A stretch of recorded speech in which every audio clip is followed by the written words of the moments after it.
L'Irlande du Nord partage avec le Sud 180 km de frontières et plus de 300 points de passage non surveillés. À minuit, le 29 mars 2019, la route sur ma gauche sortira de l'Union européenne, tandis qu'à droite, la route restera au sein de l'Union européenne. Londres exclut l'éventuelle mise en place de postes frontières fixes et contrôles douaniers systématiques.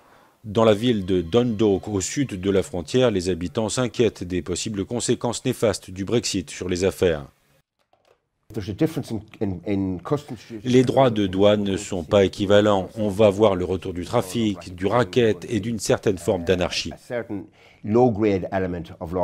Dans les rues de Dundalk, les Irlandais ne sont pas optimistes pour l'économie locale de l'après-Brexit. Si vous allez au nord, on pourra vous barrer la route, mais bon, il y a sans doute du pour et du contre.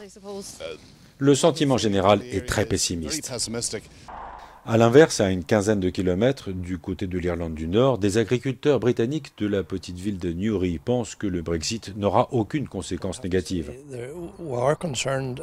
La possibilité qu'on puisse ne pas parvenir à un accord nous inquiète un peu, mais en réalité, on ne croit pas à ce scénario. Nous pensons que nous pourrons poursuivre nos échanges comme avant.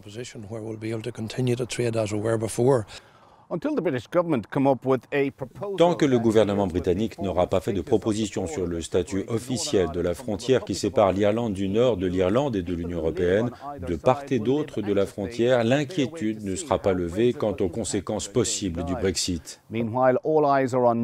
En attendant, tous les regards sont tournés vers Londres et chacun attend que Theresa May trouve une formule susceptible de satisfaire tout le monde, en Irlande du Nord, en Irlande, à Londres et à Bruxelles.